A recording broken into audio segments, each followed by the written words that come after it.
All right. Hello, everybody. I would like to welcome you to the New Beginnings podcast with Jay Jackson.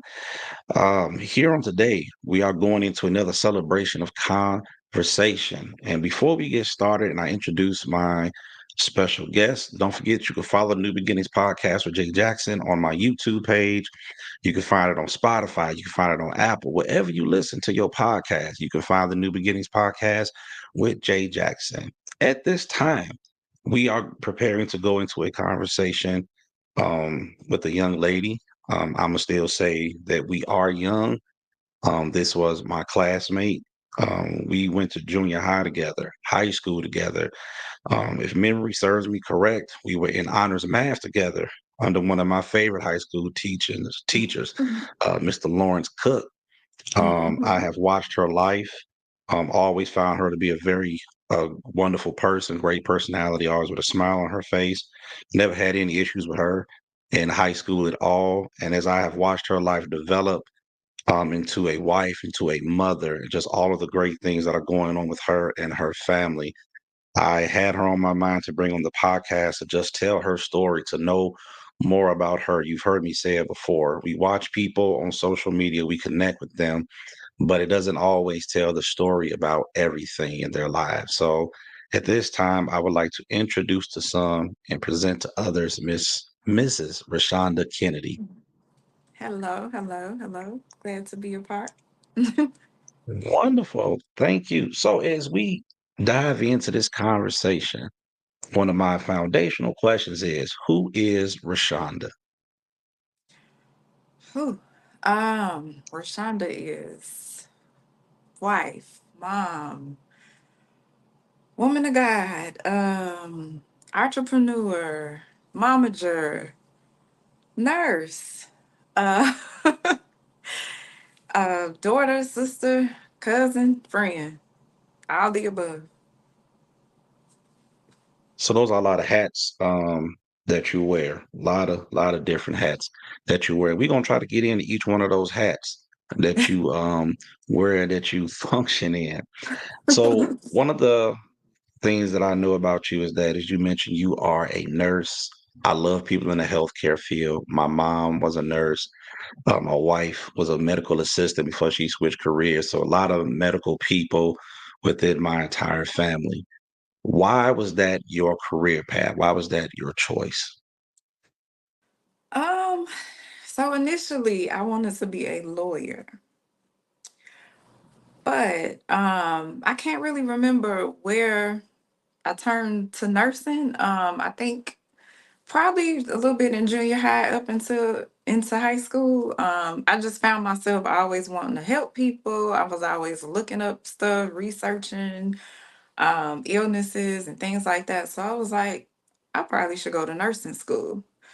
Um, Plus, just knowing in healthcare, you always got a job, you always have a job, I should say. And I just wanted to make sure I went into something that was going to be a long lasting career. Lawyer is too, but I don't know. I was drawn towards nursing. Okay. And being drawn toward nursing, because one of my best friends from college, who's like my brother, his daughter just got her nursing degree and she just passed her state testing. And I've heard her stories, the struggle, the grind. My daughter that's in college, her best friend is finna go into her clinical portion Mhm. of nursing. What advice or could you say to someone that is on that track to go into nursing? Because I've heard the stories. I ain't never been through it. And I got my degree in biology, so I know about the science. But nursing, I heard when you start getting to the clinicals and all that, it's rough. It's very demanding, your scheduling, your time. What could you say to help someone that's going into that and they have any fear and anxiety about going into the field of nursing? Um, so first off, I always tell people get it over with. So my young people, go straight through, no breaks. Get your bachelor's degree, just go. Um, because once life starts life and you get family, kids, all of that, it just makes it a lot harder. And I think me being able to go straight through right after high school allowed me to be able to focus, to study. Um, it was hard. It was still hard, a lot of studying. But I think without all the outside pressures, it helped me, it made it a little easier. I also tell them study, but do time management with your studying, because sometimes we can overstudy, overthink. When you get to that state board, that state testing, you know the answers. It's just you got to be, go in confident, and you really have to critically think, because what's in the textbook, it's situations. It's not necessarily how they present in the real world, which you will learn after Hmm. you get out of school. But it's just a lot of critical thinking. So logical, what do you think should happen? And like I said, the nursing programs really prepare you for the test. At least I feel that way. Long as you're studying, understanding, not just memorizing, understand the content of nursing and correlate things together. So if this is this, this is happening because of that, not just because the book says so, or, understand how it works together. So that's my bigger tip for studying for like the state exam. But overall, the anxiety and all of that, clinicals, it's no way around it. It's gonna be there no matter who talks to you, who tells you you're gonna pray all day. It's you just still gonna be anxious, but it's rewarding, and hopefully you have a good instructor, that helps as well, and then just a good nursing buddy, and you guys kind of just work through those clinicals, but it's very rewarding in the end. So just know that there's a light at the end of the tunnel. Wonderful, thank you. And I definitely share your sentiments about going straight through. I don't know what I would have done if I would have stopped and not went straight through college. I try to tell all my kids that do what you can to go straight through. Try not to have no hiccups. It's always harder to go back after you've started working, especially if you get a family and kids and all that. People do it all the time, but it's Right. a grind. It's a struggle. So I share those sentiments definitely, and that's what I tell my kids. So thank you for giving us your insight and those tips. And I hope those that are listening will take those into consideration for anybody that's going into the nursing field. And as we continue to talk about your career and different moves that you may have made, one of the biggest things I've seen you do is leave what's familiar. And you went down south, jump ship. I got enough of Illinois. I'm finna make some moves. I can understand. I know a lot of people that moved down south. I did it for a year myself. I lived in Texas. Trust me, I am not happy I had to come back to Illinois because Right. boy, Texas was wonderful. But I had to come back for some different reasons, and I'm here to at least my kids finish school. Right. But that move, what motivated you to leave family, friends, what you've known your whole life? You got your own family, your husband. What all of a sudden said, we got to go? It's time for me to make a move. So I have been saying we were moving for years. I've got like Facebook memories where I was saying, like I said it. I'm like, we are moving this year. This is when it's happening. It's happening. And I don't know, we just got tired of the weather and back home in Chicago and just wanted something new. I had I had worked at UIC hospital for 10 years. And I had quit for another job. And then after I had already quit, that job didn't go through. Um, so I was started applying. I could have went back to UIC, but I'm like, no, I'm gonna try to find something else that was closer to home. I was looking, didn't really find nothing. Then I was like, maybe this is our chance to move now out of state. So I started applying in Georgia. So the goal was not to move to Georgia, it was to Texas. We went to Texas. My uncle lives there. I have a cousin there. My uncle showed us around. We just loved it. And then, but we had family in Georgia. My husband's brother was in Georgia. So, they'll come down here or whatever. And then my kids were younger at the time. So I'm like, well, maybe, So I just started applying. I'm like, okay, well, whoever gonna give me my nursing license the quickest, whoever I can get a job the quickest, that's where we going. So Georgia came through, of course, first. Like I started applying. I had interviews in like the next week after I applied. So I flew down, did my interviews and all that, and that was it. Got some offers. The job that I initially took offered relocation expenses, sign-on bonus, all that stuff. So I was like, oh, okay, well, we going to Georgia. So that's how we ended up going. We were just ready to for something different. It was hard leaving family, friends, all of that stuff because we only knew my brother-in-law and my sister-in-law down here in Georgia, and then my uncle is here as well. And then I have a couple of other cousins too, but that little Hmm. bit of family where my grandmother was still back home, my parents, my brother, and all of that. So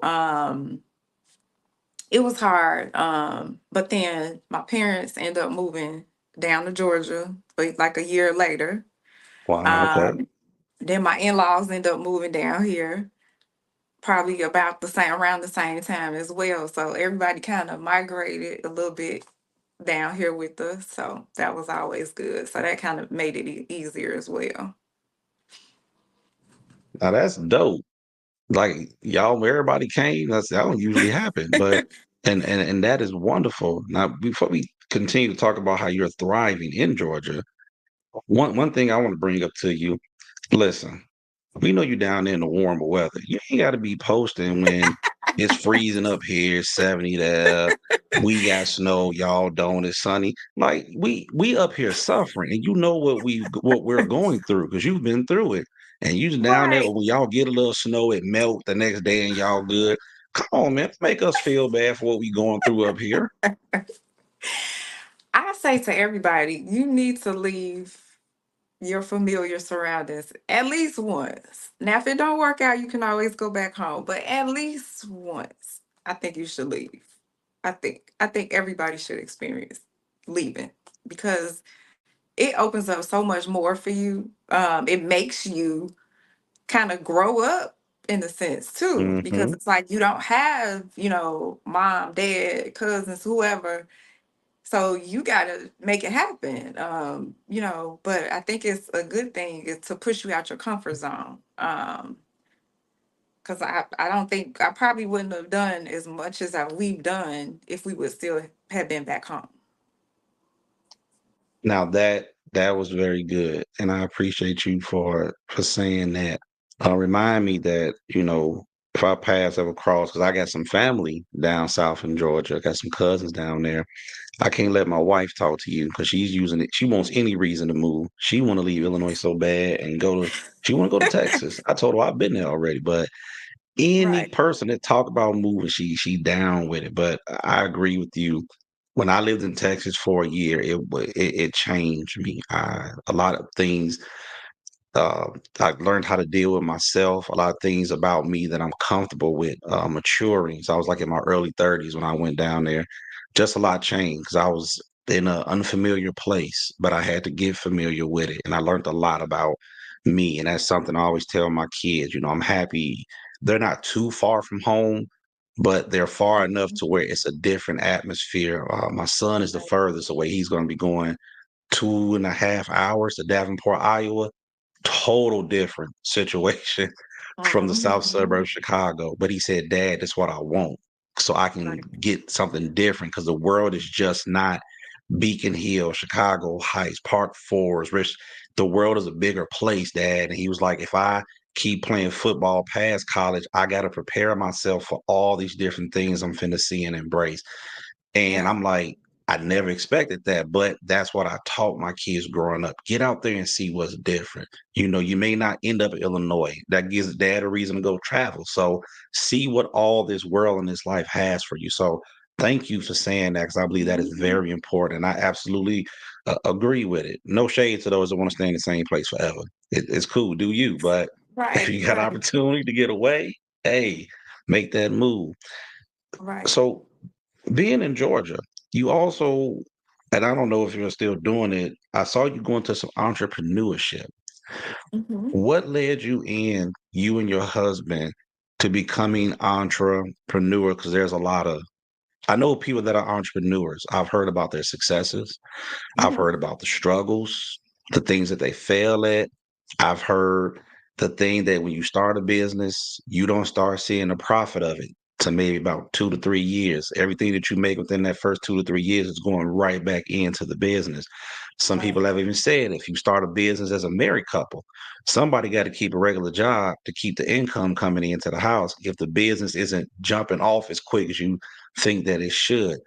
So, right. as someone that is an entrepreneur, please talk to us about that because that's something that just fascinates me, especially when I see a husband and wife going into those ventures together.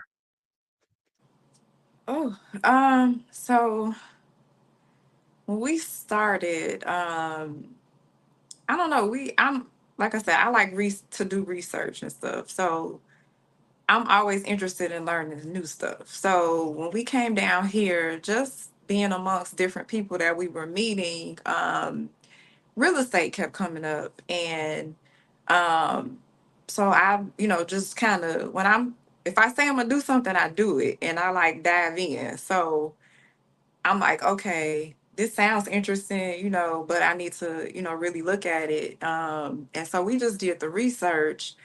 We started attending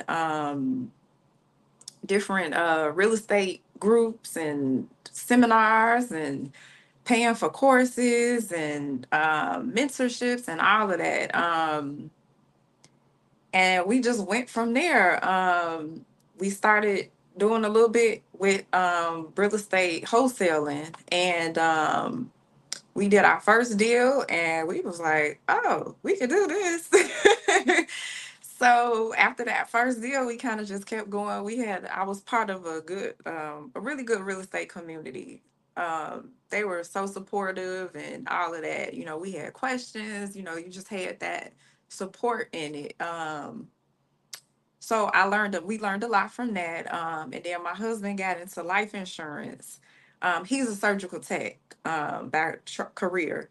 So Hmm. that's what he was working. He was working as when we initially moved here. Um, so he went into life insurance, started doing that.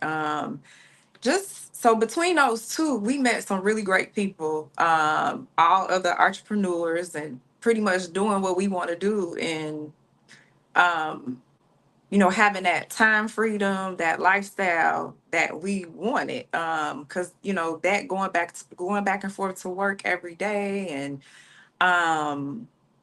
it was just a lot, with the kids and all that stuff. And we like, we're not against working. It's just how can we cut this in half a little bit? Maybe we Hmm. don't have to work so much, and maybe get to that point where we don't have to work in a job setting. So we did the real estate.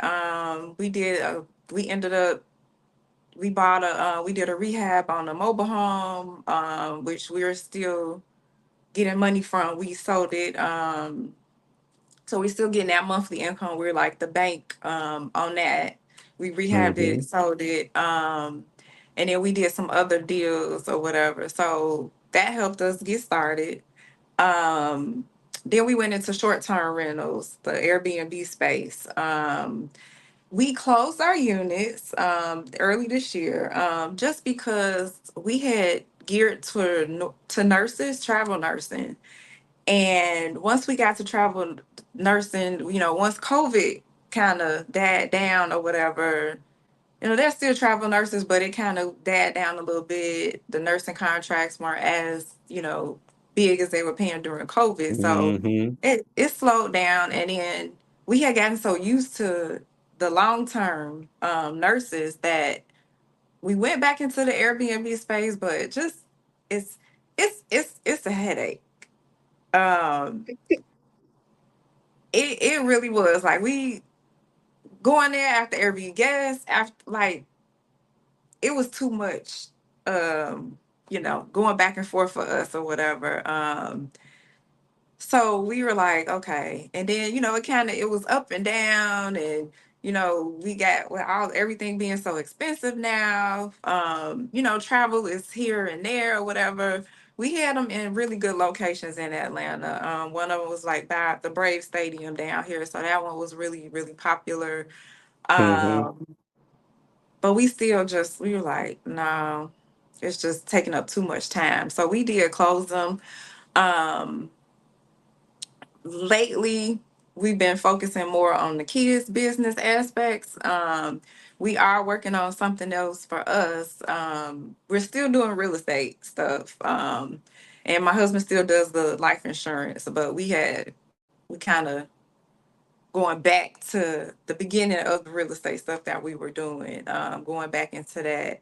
And then we are working on something else right now. I will share that in the future. Uh, what that is. But yeah, so right now I'm just really pushing my kids into the entrepreneurship space, because I tell them all the time, I don't want you working for nobody, unless you absolutely want to. But so that's where we at in it now.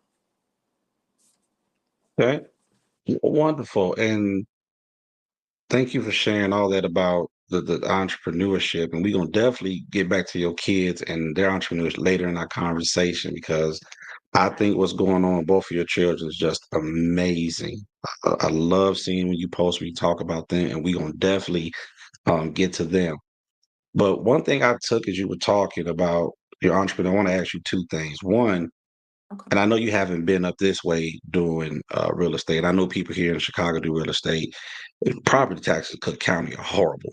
It's just the worst of the worst. For all those that are homeowners, I see them going through this. It's a lot. Do you think if you were still up this way, like, do you think it's a difference going from state to state as far as navigating the real estate? Because I have my youngest daughter does not want to work for anybody. She wants to do real estate. I don't know where she's going to do it at, depending on when she go to school. I even told her, you don't have to go to a 4-year college to do real estate, just trying to give her all her options. Do you Right. think there's a difference doing real estate in different states as far as the laws, the taxes, all of that? Have you seen a difference? Do you think it's more favorable in other states if you're going to get into that? Um, it is. It's definitely. So Illinois has a lot of laws in place. So when I talked about we did wholesaling, that's a real estate strategy. Um, and there's a lot of information on it or what on, but in Illinois it's a little bit more complex to do. Um, Hmm. you can do that strategy virtually. So you don't necessarily have to be in in another state to do that strategy, because like we did a deal in Oklahoma from here, so you can do it elsewhere. I feel like the mindset is a little bit different here. um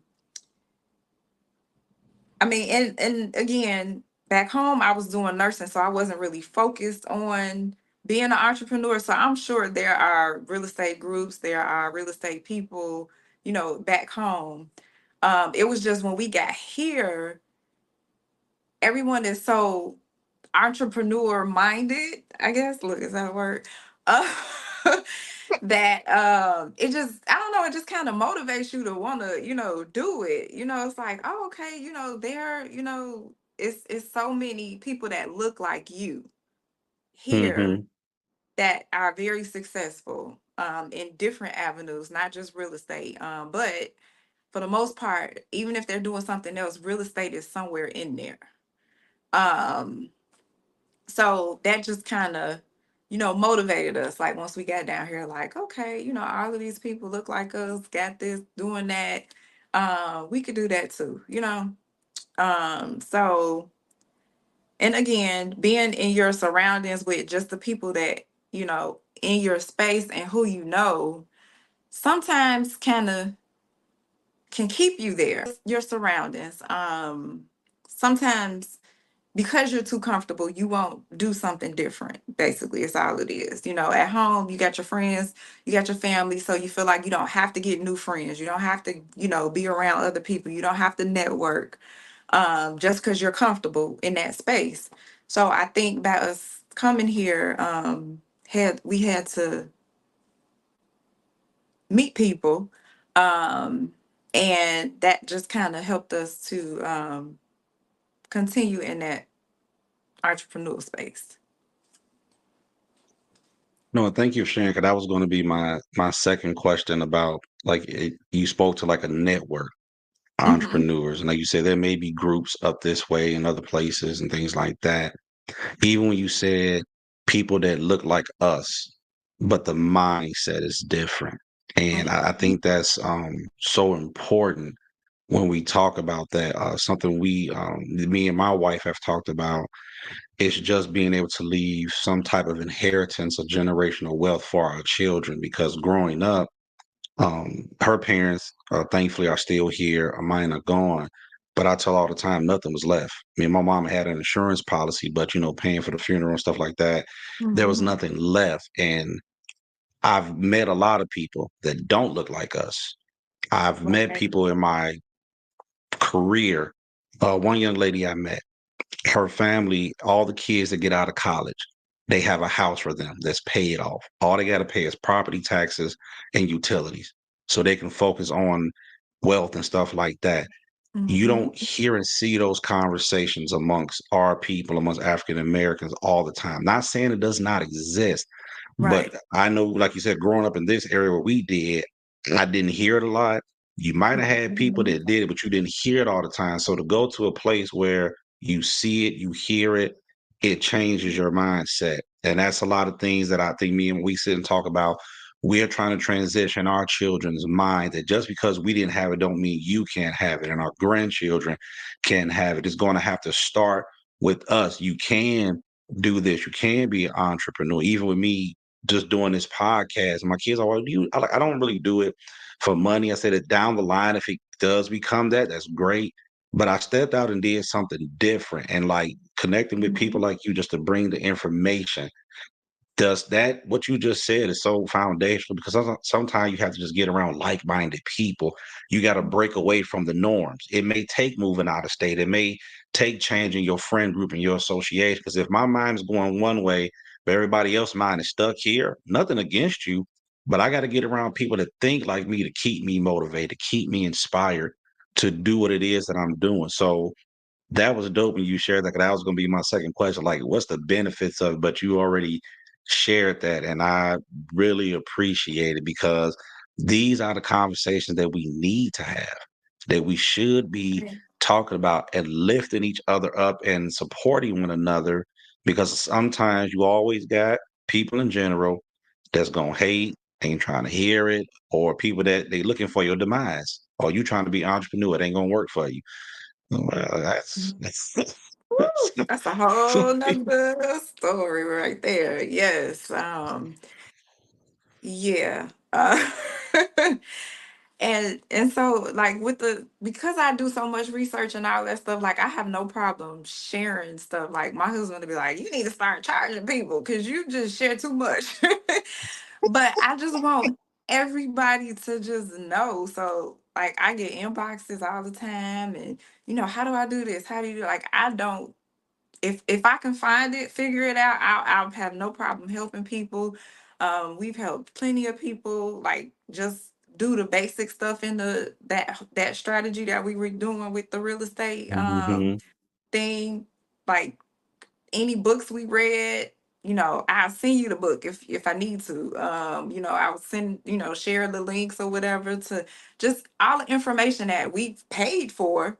Um, we share it or whatever because I just feel like everybody should know some of this stuff that you can do with real estate. You don't have to be a a real estate agent or anything like that. Like it's so many different avenues, and even on the life insurance side of it. My husband sits down with people and he really helps you plan out like what you need. You just bought a house, you need to have X amount of money in your life insurance policy. If something happens to you tomorrow, your family shouldn't have to lose this house you just bought. You should have enough in life insurance to pay that house off, pay for your expenses, and for your family to continue to live and hopefully elevate them after you're gone. But unfortunately, we think, oh, they don't need nothing. I'm gonna be gone, so why I'm leaving them money, or Come that on. mindset. It's like you can't think like that, because if you can get, a $1 million policy for X amount, why not? Why, especially if you have kids. Like, I want my kids to be great, like excellent. So um whatever I have to pay for them to have, whatever, I'm gonna pay it. Hmm. We pay cell phone bills, we pay cable bills, we Netflix, all this other stuff that we pay for monthly, but you can't pay for life insurance. Exactly. So, and that's one of the things we learned when we moved here too. How a lot of, like you said, generational wealth is transferred. If grandma got $1 million, when they passed, that's coming out. They had a house, they had that $1 million policy, they had, whatever. But that's gonna help to boost the next generation. And Hmm. then if each generation has, nice policies or, whatever you can afford, but something, then that just keeps helping everybody. But if nobody's gonna pass anything down, like so it's like, yeah, and but we look at other races, and not all of them do it correctly either, but we look at it and we feel like, they got the upper hand, or you know, no, okay, we need to take the initiative to learn this stuff. It's not confined in the book just for other races. Like it's out there for us. We just need to, seek it. So yeah, but yeah, don't get me started on that.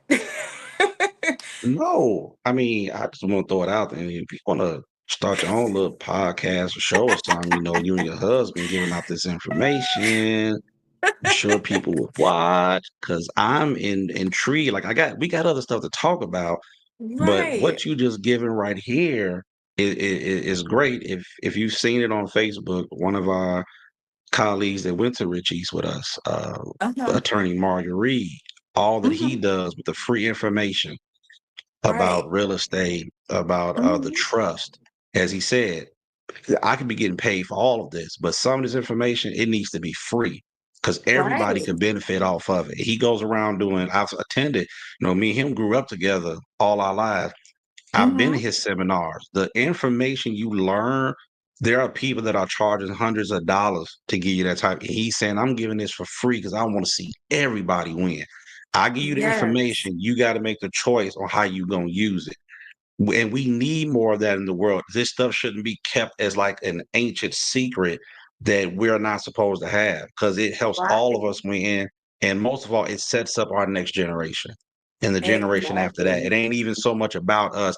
It's about creating that generational wealth so that not once we're gone, we can close our eyes, transition. My kids gonna be all right. My grandkids, my great grandkids Right. gonna be everybody gonna be good. I'm not leaving no debt on nobody. I'm not leaving no issues and troubles because you shouldn't have to do a GoFundMe because I left here. Told my kids, me and my Yes. wife, we got a life insurance policy.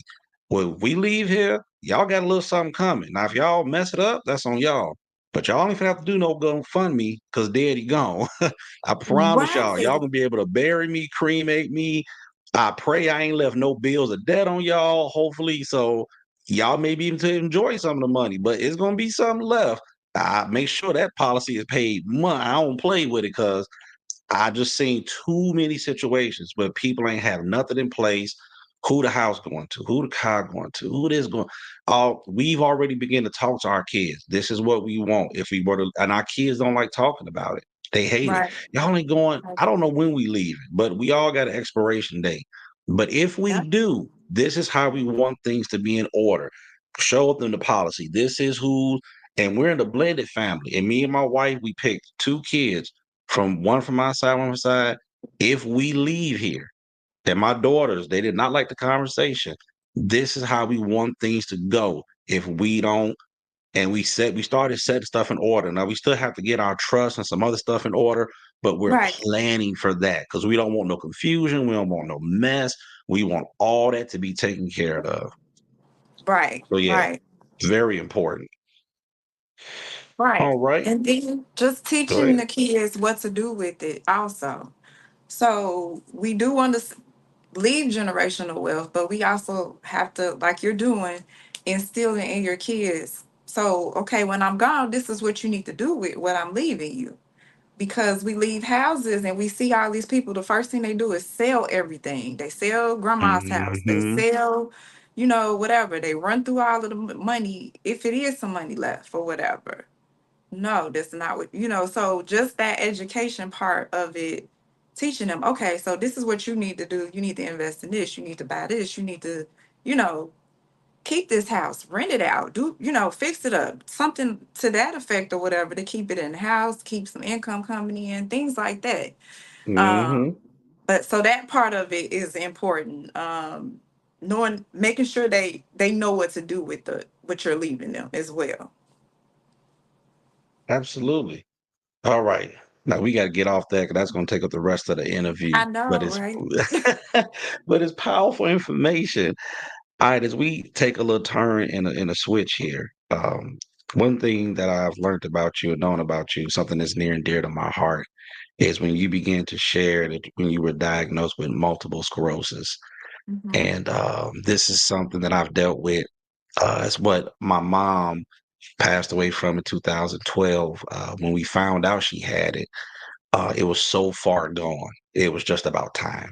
And 2 years after she passed, my mom said this. She said, I knew for years something was wrong, but I Hmm. kept having to work and do this and do that. And she said, I just didn't take care of myself because I was taking care of my kids and my family, which hearing that as a son, you feel like I appreciate your sacrifice, mom, but I would have rather you got it looked at and you might have been here longer, possibly. Don't know.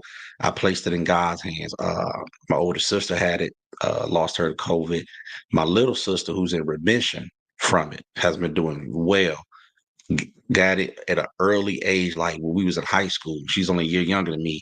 Was kind of we thought she was clumsy, but she wasn't. She'd fall downstairs. Weird stuff would happen. She had Hmm. MS. So the more I've learned about it, even found out my grandma had it too. So through my mother, just learned how prominent this thing was in my family. And when I seen you post about it and share some of your experiences, but to see how you've dealt with it, how you've lived through it, if you could just share your story, because I know so much about it, just because how it hit my family and what I saw my sisters go through, just how you have managed it, how you survived. Because looking at you, you would never think anything is going on or nothing's wrong. Or the Prashant is good. She looks healthy, fine. Hmm. But same thing I thought about my mama because she worked, she did all this stuff. Hmm. But when it started tearing away at the cartilage at her knees to the point where she could not walk, I remember picking her up one time, carrying her to the car for a doctor's appointment because she couldn't walk, picking her up out the car, taking her to the hospital.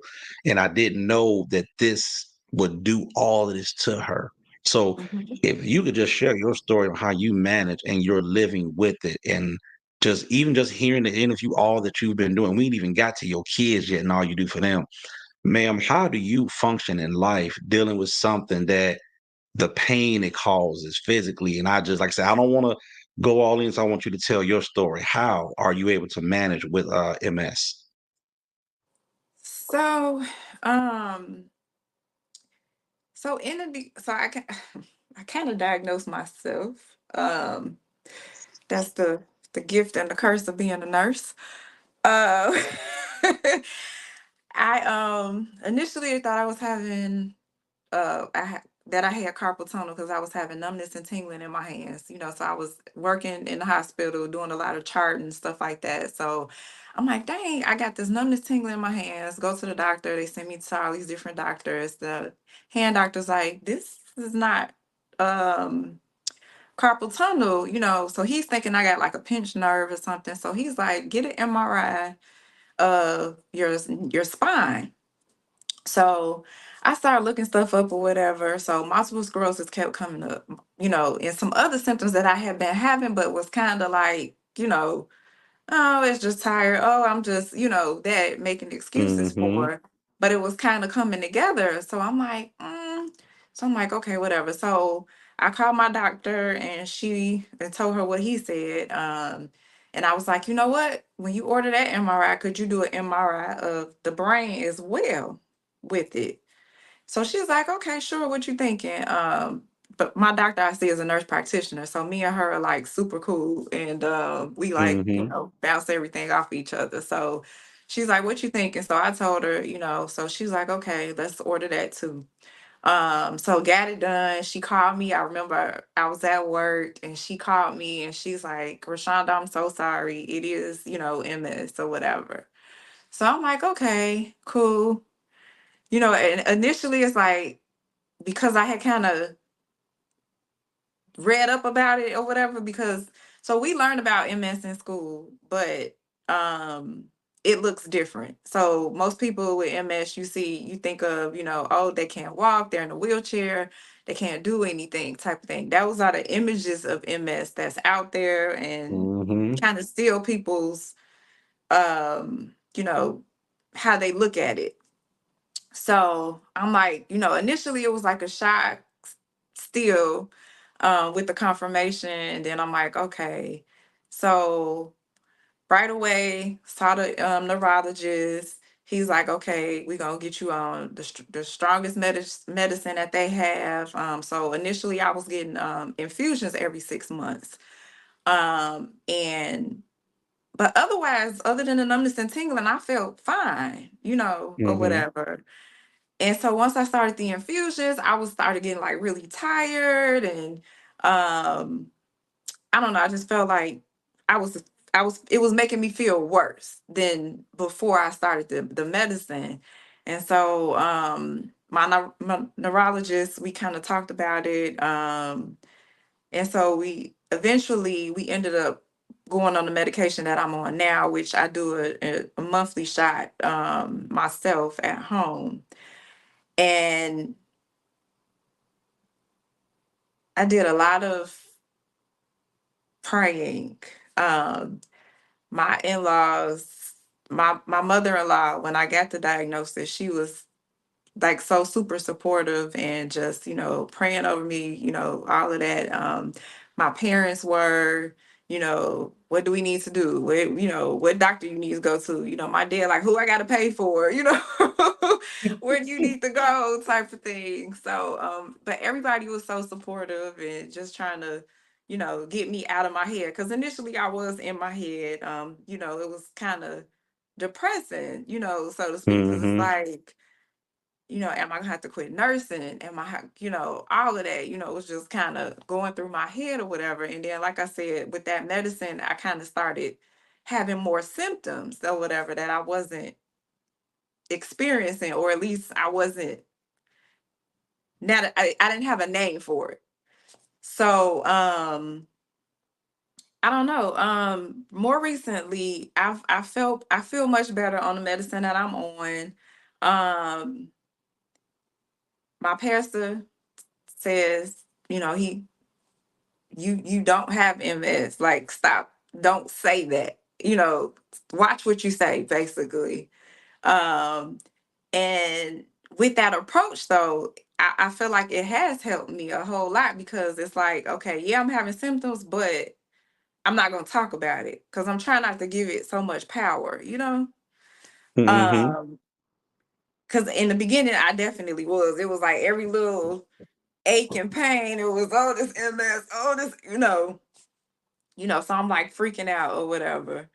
And now, I still have, my moments with the fatigue and because it's a different kind of fatigue. It's not like I work 12 hours, I need to go home and go to sleep. Like Mhm. the fatigue is like none you have experienced. It's like it's not a you need to go to sleep type of fatigue. It's like a generalized like it's tiredness. So I've learned to slow down, even though it don't look like it. But my husband has to remind me, you don't have to do everything today. Go to sleep. Take a nap. Or whatever. Mhm. He's been very good with just trying to help me remember that you got to slow down. And then my kids, they understand. So I've explained to them, the process. So they know everything about MS. They, I try to include them in things, so they're aware of what's going on. And yeah, so like now, like I said, it's the monthly shot. I go to the neurologist every 6 months. I have to get an MRI once a year. Um, to manage symptoms in between, I just kind of slow down, or use a heating pad or something because they got so many medications they can put you on. And so what I like about my neurologist, he's real old school. He's been a neurologist, MS specialist for like over 50 years. And he only prescribes medicine if he needs to. So if you say, you got fatigue or this type of pain, yeah, he's like, yeah, I could prescribe you something, but it's gonna make you like a zombie. So which one would you Mm. rather be? Would you rather just deal with that little bit of pain? Like how bad is it? Is what he tries to put in perspective or whatever. Because we'll complain about our symptoms, oh, because we don't want any discomfort. But I don't like taking medicine. I'm so non-compliant. Me either. I'm the worst patient. So, so he doesn't unless he absolutely has to. And so I think that has helped me during this journey because I was diagnosed in 2019. Mhm. So, I'm only been on that the two medications and I know tons of other people that have MS that's on like a slew of medications, and like you really can't function on all those different types of medications if you're taking something for each symptom that you get.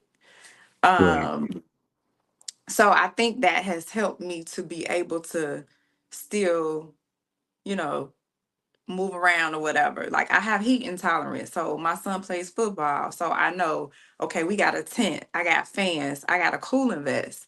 I have things to get me through his games or I go sit in the car in the AC until the game start or, during halftime, go take a break, just doing different little things to try to ease the symptoms because that heat intolerance, if I get overheated, it'll start the numbness and tingling in different areas or whatever. So I'm mindful, people looking at me like, why she get all that stuff? Look.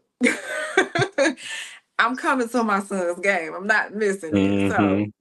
um but yeah, so just managing symptoms and just trying to stay positive through it. And not I try and I'm getting better at not focusing on it. Because I notice when I focus on it, that's when, you start feeling sad and down and, things like Mhm. that. It's like a why me type thing, you'll go down that rabbit hole and it's like, nope.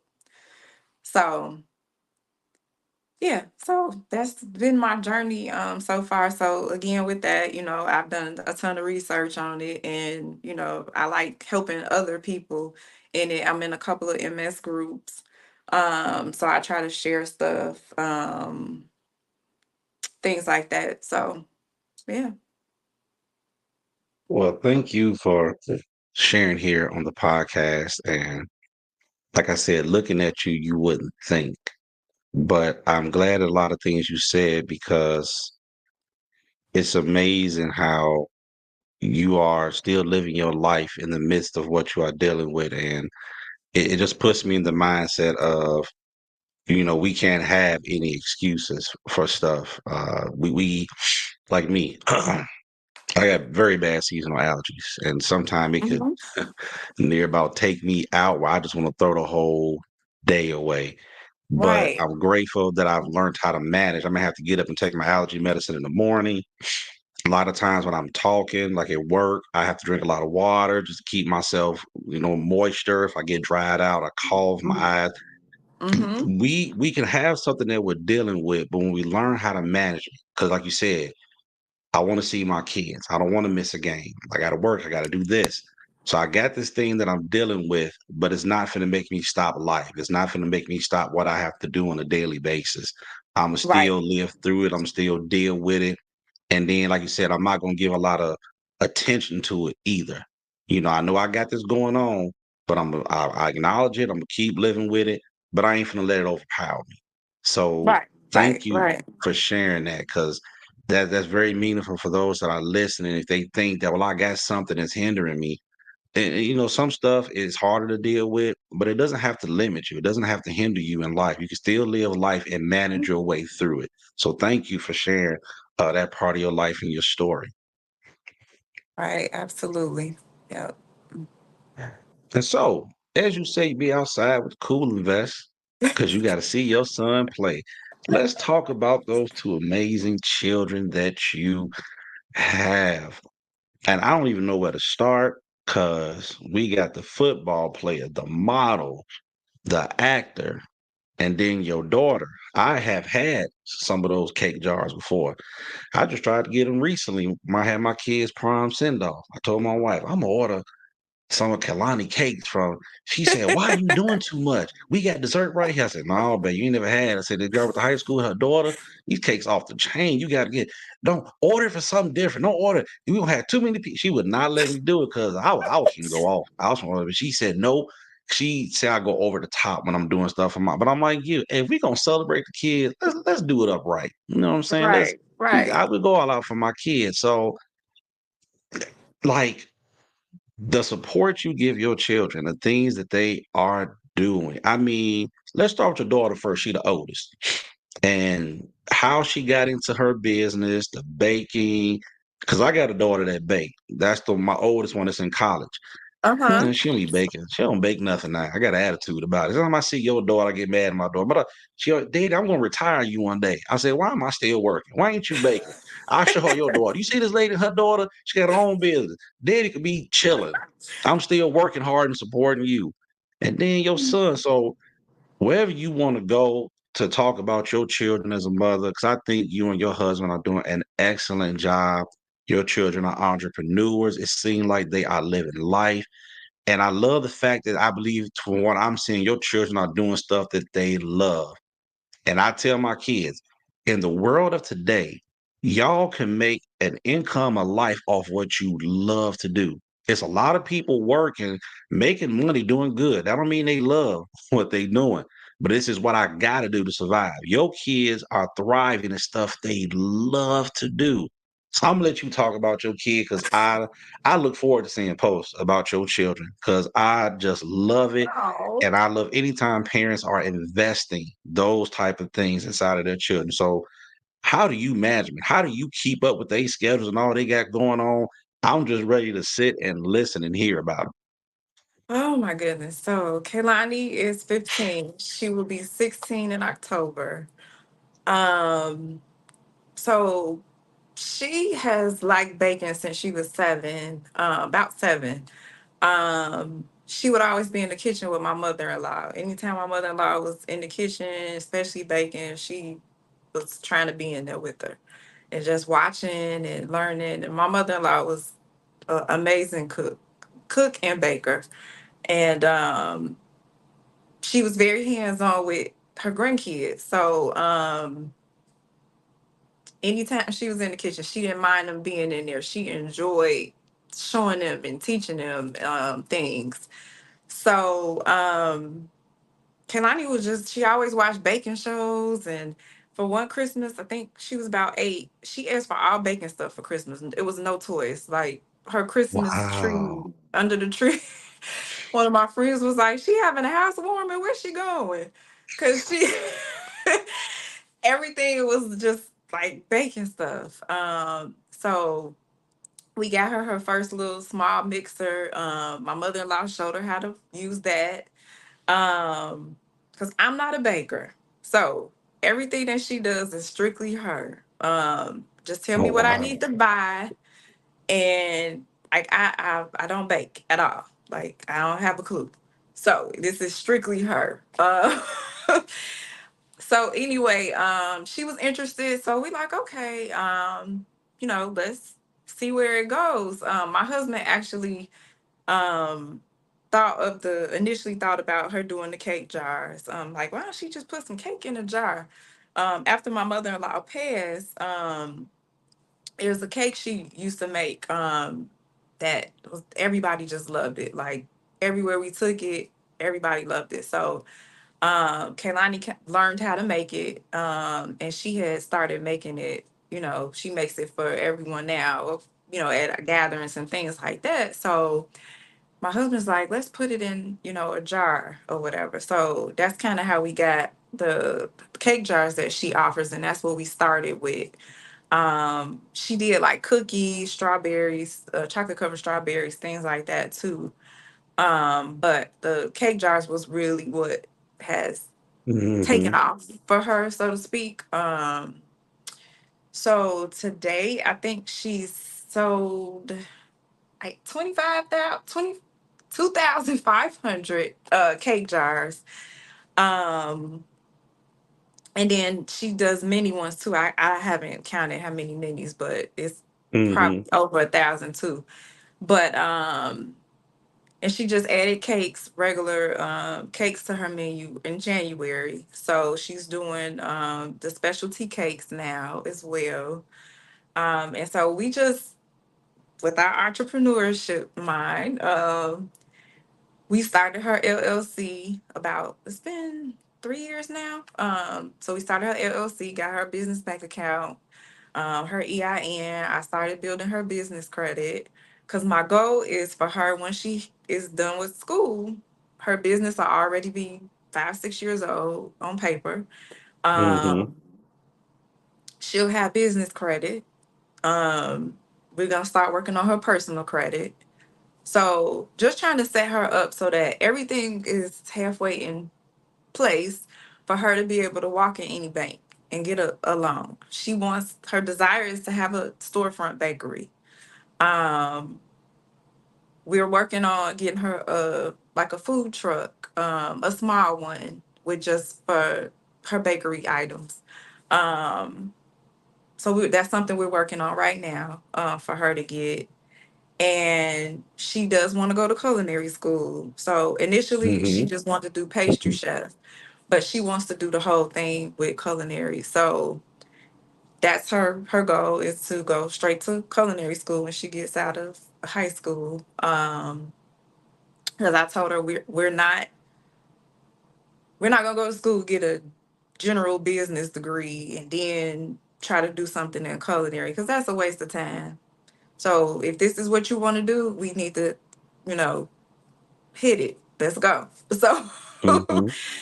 um, so that's where we are with her. But she just loves baking. Like she's just random in the kitchen. She's just like, we're trying to get her to get on screen more so people can see her um a little bit more. But yeah, I mean, otherwise, that's what we're working on. She won Student Entrepreneur of the Year last year through this group. One of her teachers is an entrepreneur, and she Hmm. invited her to her community of people, of different investors and stuff like that. They invested into her business. She won that award. Wow. They continue to order from her for their events, their corporate events. Um, yeah, so that's just some things that we're working on.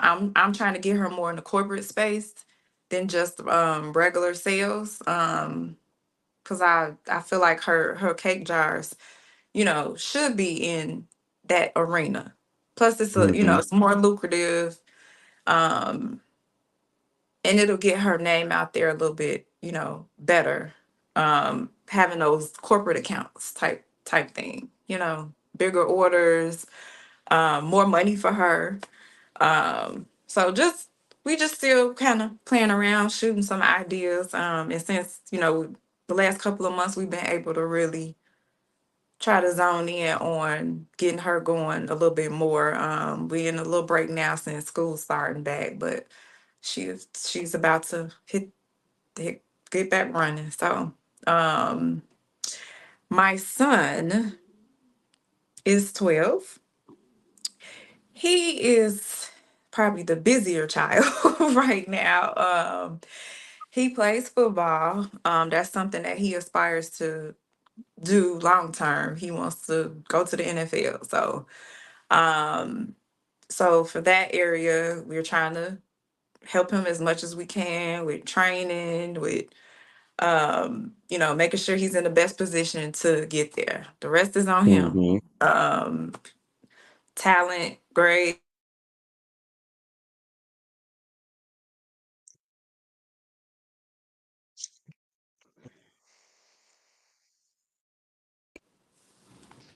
okay. Sorry about that. Phone started ringing again, but yeah. So we're trying to just help him. Sorry. Oh, you good? Yeah, just trying to help him to you know, go get follow his dreams. So we're doing that.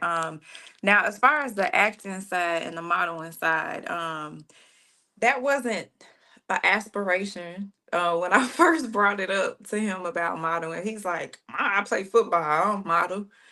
Uh, so, so a local artist here had put something up. She was looking for kid models for this project she was doing. I just went ahead and submitted them. She picked him as one of the kids, did it, and she was, suggested because he did very well. She's like, he's very photogenic. He takes direction well. You should really look into getting him into modeling and stuff. So I'm like, Mm-hmm. oh, okay. So after that, I got him headshots done, made him some accounts on a couple sites, and then I just started actively looking for stuff for him.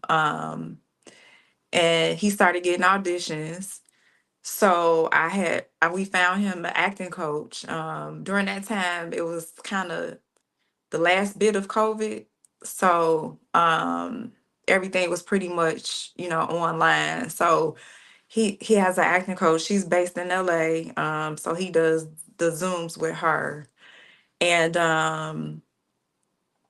the Underdogs movie with Snoop Dogg, they were looking for Mm-hmm. football players for that. I just submitted him for it. They picked him. He had to do they all the kids they picked, they took him through like a training camp or whatever to learn the plays for the movie. Um, and then he ended up getting picked to be one of the lead actors, football double. So he Mm-hmm. was able to perform all of the football stunts in the movie for that particular child. Is Dwayne Pretty Boy in the movie. So the football movements that you see in the movie is actually my son. Um, so that was he like loved that. He was on set for 2 months with doing that. He had to got to miss school, all that. We had to do homeschool while he was doing that. So he was all for it then. Mm-hmm. Um, so we did that. After that, so I did meet a few parents and stuff during that movie and got more information. So I really started looking into it. So then I started submitting him to agencies so he can get representation. I submitted him to a couple of agencies. One reached out, the agency that he's with, and they've been really great. they do all the submitting. They find all of the jobs and stuff. Anything, if this movie or this commercial, whatever is looking for this age, this particular child, they submit it. And then if that company or casting company is interested, then they'll reach out and ask for my son to audition. Mm-hmm. So he's done plenty of auditions. Of course, you got to get a lot of auditions before you get one, book a job. Because you just never know what they're looking for. So he's done. He got picked for Belk, so he just did that in May. So he had to go to North Carolina, and he did their back to school campaign. So you all might see him right now in different Belk ads, and he's got some stuff up in some Belk stores and things like that. And then he just did a Powerade commercial, um, and it's a college football Powerade commercial. No, I can't say what it is yet, but because it hasn't came out Got it. yet. But Mm-hmm.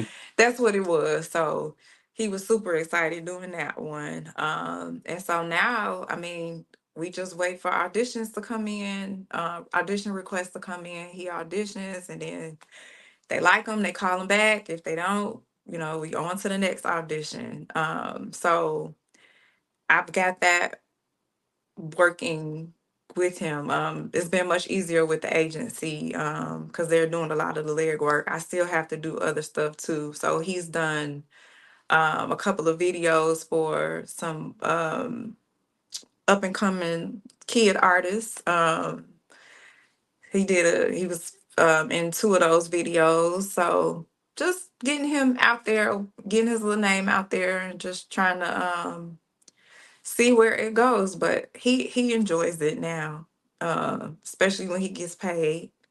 Uh, so Right. yeah, so that's what I'm doing with him. So we're starting him at LLC. And so we're doing the same drill we did with my daughter. But his will be a little bit more entertainment, and then he can also use it. He's interested in stocks. So I'm trying to get him going with that, learning how to do stock option trading. Mm-hmm. And then he also wants to, I don't know, we thinking about a different business venture with vending machines. But yeah, we haven't completely went there, so I won't discuss all that. What we looking into for 'em. But yeah, I'm ultimately I'm trying to set them up so that they can work for themselves. And then like I tell my son, okay, even if you go all the way through with the NFL and all of that pans out, works out, you still got to do something else. Mm-hmm. You still got to hold on to your money. That money you get, you still need to invest in real estate. You still can do the options trading. You know, you still got to have something working in the background, even if you're making millions. Mm-hmm. So, so that's what we kind of just, trying to show him. And just, preparing them. As we learn things, we feeding it to them.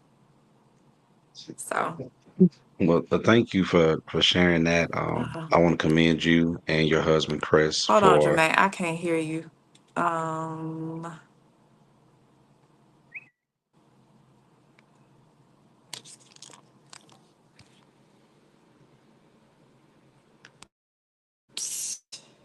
uh, I don't know why I cannot hear you. Let's see. Can you hear me now? Mike.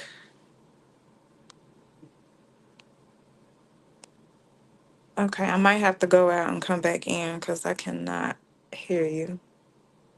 Okay. All right. So I definitely want to commend you and your husband Chris just for the wonderful job you both are doing with your children. Um, I can say so much about Just seeing everything that they're doing, what they're learning. Y'all just setting them up for a great life and doing the things that they love. Which is what, man, I think all parents, we can learn from what you all are doing because, like I said, it's stuff you all are teaching them that, yes, you can go to school, there's business classes, all type of stuff. But not only are you all teaching them, they've seen what you've done. So they've seen you guys live it out.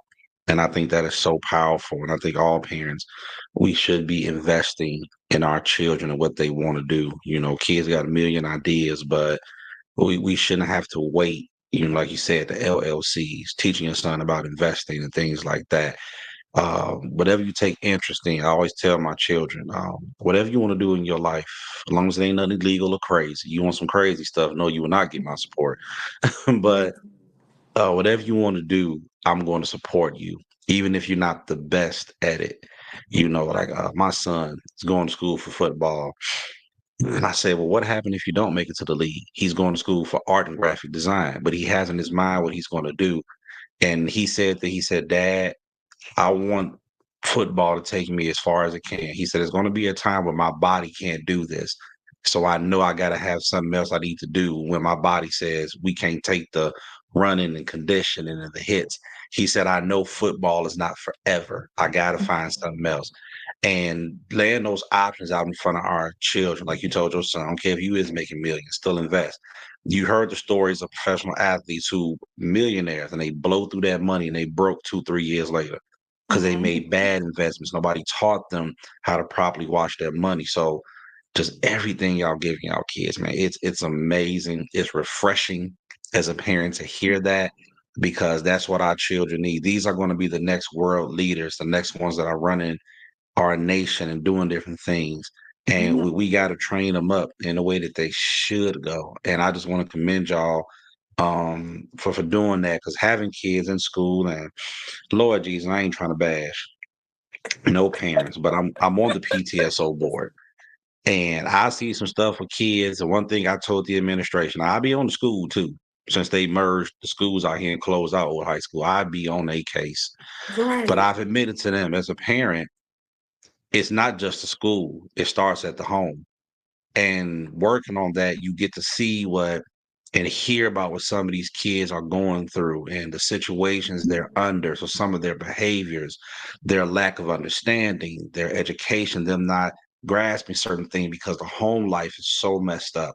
So it's a Right. blessing when you have parents that I'm giving you everything I can to make sure you're successful. I'm sacrificing, I'm suffering, I'm going through everything to make sure that you succeed in life. That basically you put your kid in a position. Ain't no excuse why you shouldn't make it, unless you just decide you don't want to. But as long as I'm Right. living, I'm gonna give you everything I got to make sure that you make Exactly. it. So yeah, Right. I commend Right. y'all. It's dope. Right. And we tell them that too, like I asked my daughter, if at any point you don't want to bake anymore or you want to go a different path, that's fine. So, I make Hmm. sure she knows, you you don't have to do this. If there's something else you want to do, say it, or whatever, and we'll go that route and get you what you need for that. So, you know, the reason it has to be good though, we don't allow them to just quit just because it's too hard or, something, like that. But Yes. Yes, if you absolutely. because it's gonna, and we stress that to her, it's gonna be hard. Like you got to get out there. So that's why we're on her about social media and just trying to get herself out there doing the videos and things like that. Because if you're gonna run a business, you have to be able to talk to people. You have to Hmm. show your face. How you gonna get customers, how you gonna have a bakery, things like that. So make sure this is what you want to do. If not, it's fine. We can do something else. But I want you to do something that you actually enjoy doing, so you're not out here, working the 9 to 5 and you hate going to work every day. Um and these kids now with this expensive taste, I'm like, you gonna need to do something more You got that right, than the 9 to 5. man. That's not gonna help you. uh, so just just trying to just to set them up as best we can. the things that we didn't know, sharing it. And like I said, I'll try to share it with everybody. My inbox is open. Mm-hmm. If you see me do it, attempt it, whatever, I can give you some pointers, some tips, point you in the right direction, whatever. I just want everybody to I just feel everybody should win and, do things, get it going. I'm not a gatekeeper at all. Absolutely. And I thank you for that. Now, we're nearing to the close of this episode of the podcast. And as I have my guest on now, I asked them these two questions. And I thank you for everything that you have shared. Man, this could go on. Like I said, I feel like we just got a snippet into just the advice and wisdom that you've given us on today. One of my questions, and then the follow question is from your perspective, what has been your biggest accomplishment to date? And then what has been your biggest failure? And how did you overcome that failure, or what did you learn from it? So, accomplishments. I think accomplishment wise would have to be us starting a business. Entrepreneurship is, like you said earlier, it's very hard. It's up and down. It's We still don't have it together. Um, it's all over the place. Like, it's some days you gonna quit. Some days you like forget it. And then it's rewarding at the same time. Yeah, so I think my biggest accomplishment is at least going. So even though we closed our Airbnbs, we got that under our belt. We tried it. We made money with it. We closed it. We got that Mm-hmm. experience, that wisdom. We're actually mentoring someone right now. She's had her unit in a year. So we helped her start it, we helped her furnish it. We're still there to support her when issues arise with her guests and things like that. And she's into a year now with her. She has a home that her dad left her when he passed away, and it was just empty. She didn't know what to do with it. And so she reached out to us and was like, "Hey, I'm interested in doing, maybe doing short-term rentals with it, but I don't know where to start." So we started her from A to Z, Mm-hmm. everything with it. Came out there, helped her decorate, helped her put the stuff together, everything.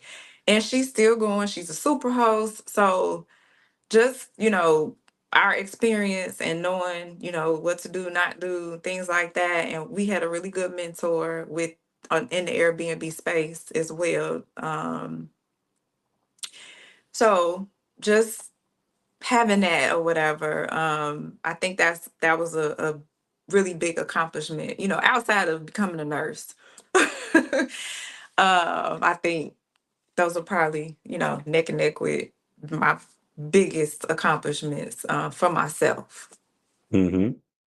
As far as failure, uh, um, um, failure. So I have one, but I'm gonna give you that interview next time. Okay. Um, because that's something I'm working on sharing with everyone. Only certain people knows this failure. Um, and I'm trying to, get to that point where I get it out there. I'm actually, starting to write a book. So Ooh, yeah. So that's nice. so that was a really big failure. That's probably is my big failure, but like I said, I haven't disclosed it with people yet. But when you find out, you're gonna be like, wait, what? That's fine. So That means you can come back on the podcast. We can have a running yes. back interview. So, yo, I'm down with it. Cool. Yes. So I'm patient to wait. otherwise, then I guess a failure would be just, I don't know. I feel like maybe we starting too late, I guess, with this whole journey or whatever. I feel like looking Mm, back, we should have done this a long time ago. Um, but in that mind conditioning of, you go to school, you get a career, and you work to retirement motto is what kind of messed us up. So I don't know. I guess it's kind of not a failure because we just didn't know. But um,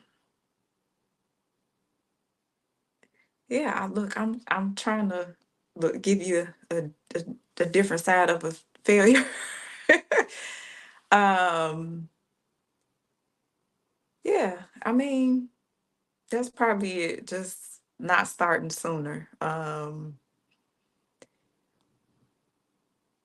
It's rewarding and refreshing to be able to operate in that space. And like I said, entrepreneurship is not for everybody. Everybody can't be one because you need, mhm, employees and things like that. So it's not knocking anyone or anything for trying it, but there's different ways to become an entrepreneur. I think people should understand that part of it too. Like you don't have to have a brick and mortar. You don't have to have actual customers per se. There's just so many different things you can do and still be an entrepreneur.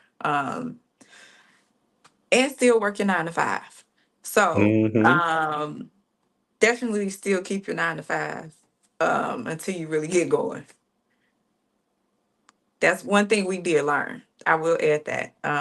So I might push that in under the kind of a failure part.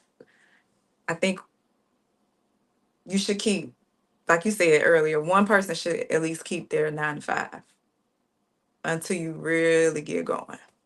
So I think that's a very big tip. And to try to prevent failures from happening if you do go to that entrepreneurship space. So Mm. yes. So You done but gave us final words of wisdom. I didn't even get a chance to ask for none. You just gave us some, regardless. I've enjoyed this interview because like stuff I was going to ask, you already talked about it. So the vibe here is wonderful. I appreciate it. Thank you very much. And as we are now to the close, Rashonda, I can't thank you enough for everything that you have shared with us on today. Thank you for being a part of the New Beginnings podcast with Jay Jackson. Y'all already know where y'all can follow me: YouTube, Spotify, Apple. If you know Rashonda, heard of her, she said her inbox is open. If you got questions, she's there to help you. She's not a gatekeeper. She wants to see everybody win. Knowledge, information is powerful. It's about what you do with it. And to what you said, if you're listening to this podcast and you're thinking, man, should have been out, should have done it, should have done this, it ain't too late. As long as you live and breathe, you got an opportunity. You'll be surprised how many successful people in the world got started at a later part in their life. But the whole key to it is getting started, taking that first step to doing it, to embracing it. You got to take that first step. So get out that mindset. I'm too old. It's too late. I don't have. Should have done. Just start doing it. Put the plan together. mm, If it's in the will of God for you to do it, He'll supply all the needs for you to do whatever it is that you need to do. So you got to trust them. You got to trust yourself, trust those around you, and build that. One thing I've learned from this, listen to you, Rashonda, build that community of people. Sometimes you may have to leave who you around and get around a different set of folks. As you just stated, you help somebody. They wanted to do this and you help them. There are people out there that would just help you. If you're willing to come with your idea, hey, I got this idea, but I don't have this. Hey, I've done that. I can help you do this. You'd be surprised. I tell my children all the time, especially the ones that are on their way. I got two on the way to college. Y'all gonna have to learn to open your mouths and ask for help. If you don't ask for help, college is gonna be extremely hard. It's crazy how many people will assist you in class with tests, getting around town because they ain't one of them got a car. They ain't even got their license, but that's a whole nother conversation. Two 18-year-olds that ain't driving. It grinds my gears, but you have to ask for help. And I was a person growing up, I didn't ask for a lot of help. And I suffered a lot in my life. But now, please, I ain't got no shame on I ask for help. So when you ask for help, the doors open. You never know who's going to help you when you ask for help because help is available. And Mhm. you have echoed those sentiments so much in this conversation. And you are a resource. There are people, there are groups that will help you depending on what you want to do. There are people there that will help you do it, but you got to do some of the information. So before we go, you have given us so much. Is there anything else that you want to share with everybody? Um, mm, no. um, um, no, just thanks for having me. As I said, this is my first interview, so I was super nervous. I hope I didn't, you guys, my points were clear, and helpful to everyone. As Jermaine said, I'm available. All my Rich East people, middle school people, questions, concerns, whatever. I'm always willing to help. So just that's it. Absolutely. Thank you very much. We want to appreciate y'all for tuning in to the New Beginnings podcast here with Jay Jackson. Follow, like, subscribe, be a part of the movement. And I want y'all to tune in next time for the celebration of conversation. We're going to definitely have Rashonda back for other conversations. I hope you enjoy. Go to that YouTube page, check out the other conversations. This is what we're spreading: positivity, knowledge, information. This is what we're all about. And I want you to know you can have a new beginning in life. It's never too late. Until next time, this is Jermaine Jackson with Rashonda Kennedy. We'll talk to y'all later. Have a great one. Bye.